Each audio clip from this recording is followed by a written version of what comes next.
Hi, Gemini, Divine Feminine. Thank you so much for tuning in. You could be a sun sign, moon sign, rising sign, or Venus sign, Gemini, or you could be a Divine Masculine watching because your Divine Feminine is a Gemini. Either way, I am grateful that you are here. It is a general reading, so take what resonates, leave the rest. Some of it might be for you, some of it might be for someone else. And the energy could also be interchangeable. As we know, twin flames tend to mirror the same lessons and experience the same things. So you guys could be going through very similar things together. Okay, I want to see what the energy of the connection is for you right now. Gemini feminines. Gemini feminines. Okay, so we're all up in our emotions. And that's completely okay, because this is how we find our way to inner peace. Now I'm going to have the hiccups. The hiccups like to show up when spirit's showing up strong. So there's definitely some strong energy here. But it's helping you move your way through, allowing you to flow in your emotions to find joy and creativity. So where perhaps you guys have felt maybe a little bit stagnant in your lives, or a little bit on pause, there's going to be some movement here, some emotional blockages being moved through.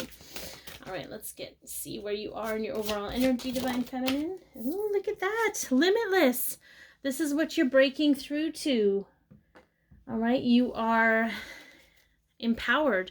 You're empowered by that balancing act that you've been doing. So I feel like you're breaking through, right? Here we are in the depths of your emotions. You know, I don't know why I'm saying emotions like that. But you're breaking through, you're breaking the barrier, you're becoming more a higher vibrational energy. There's a lot of angelic energy here, spiritual energy, really connecting through your heart chakra and moving up through your crown, even your soul star. Maybe you're doing a little more work with your higher self, okay? With your Divine Masculine. Let's get the overall energy for your Divine Masculine.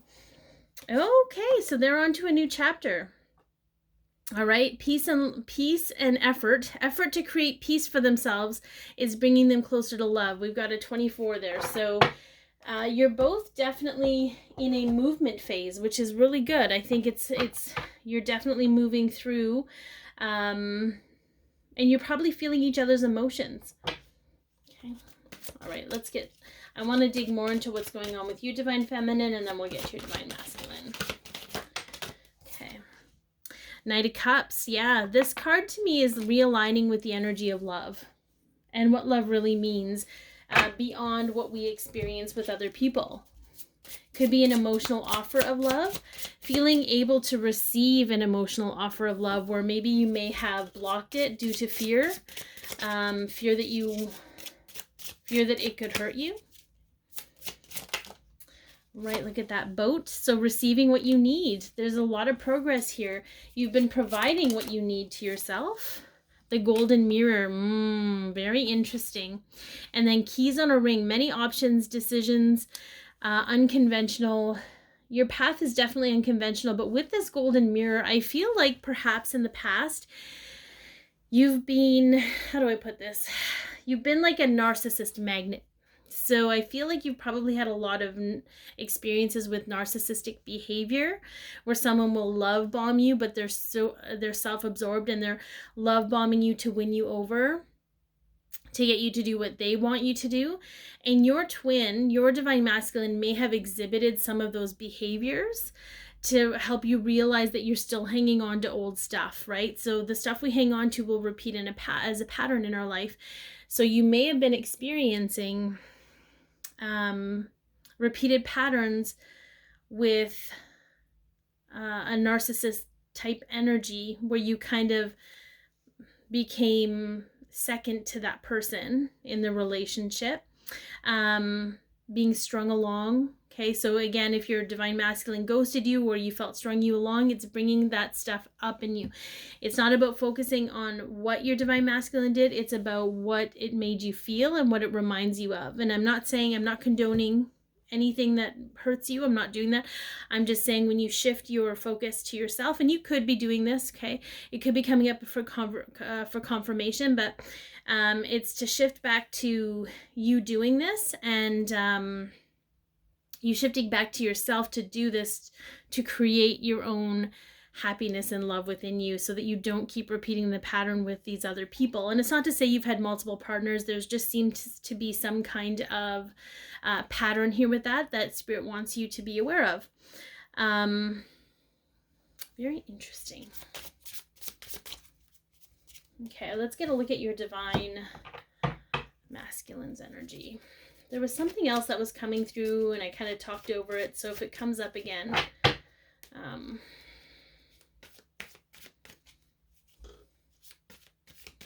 yeah, I think it's just time to shed.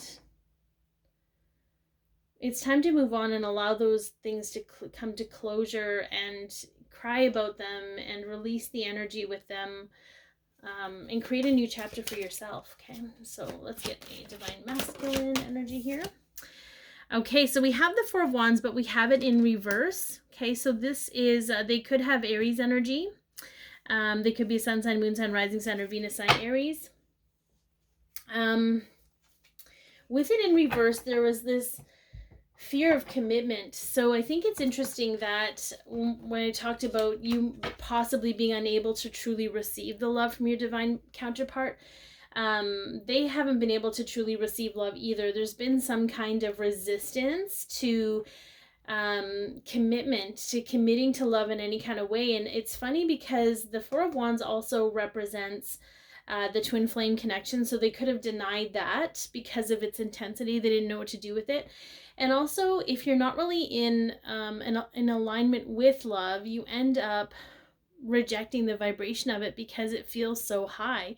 Like if you're constantly in anger or shame or guilt, the vibration of love is going to feel like it's grating on you. So I think it's interesting that they're showing this, but this card is also a card to celebrate yourself and celebrate your life. And I feel like they were struggling with that. They were struggling to do any of those things because all of those things felt good and they didn't know how to feel good. Okay.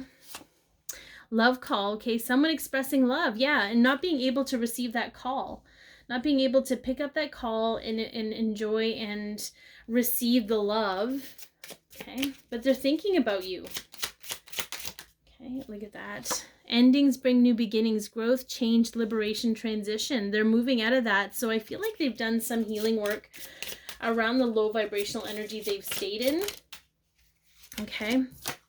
Love, unconditional love, self-love. Look at that. Okay. Your divine masculine has been doing a lot of self-love work. I don't know what that looks like for them. Okay. But I feel like it's allowed them to realize where they've been shutting things out, where they shut you out, where they, strung you along because they wanted to be close to you, but every time they were, it was more painful because they weren't able to receive love. And it's nothing to do with you or anything that you did wrong. You did absolutely nothing wrong. It was just energetically where they're at.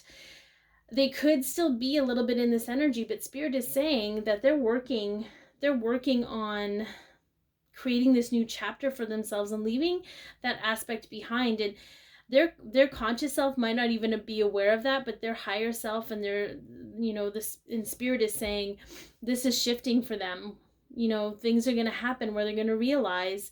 I feel like the two of you may have talked on the phone a lot, but this new chapter is coming for them. Like this old being unable to receive love is just not acceptable to their soul. Okay. And there's nothing you need to do except, like I said, keep focusing on you and experiencing your own limitations so that you can break through those barriers. All right, let's get a guidance piece here. Align with your higher self. Beautiful, right? Your higher self has no agenda and it knows the way. The Ten of Swords asks you to allow your ego to take a back seat, or is recognizing that you are. The ego is a protective measure and can be highly useful, but if it's running the show from a place of insecurity or fear, it's not going to help you. But when you align with your higher self and it, or when you align your higher self and it, your higher self can work together to make magic. Okay, so when our higher self and our ego works together, magic is created. So I call in my higher self to work with my ego and create magic in my life. Like, our ego doesn't have to be the bad guy. It just can't come from a place of fear or insecurity. And when you work with your higher self and you bring your higher self in, and that connecting to our higher self comes with self-love and reconnecting to who we really are. When we can embrace who we are and accept who we are, we can open up to our higher self, because that is us. So if you feel disconnected from your higher self, Gemini, know that that's just because you felt disconnected from yourself, and it's time to reconnect to who you are. So I hope that this has helped. Be your peace, love yourself, share your light, and like, share, comment, or subscribe.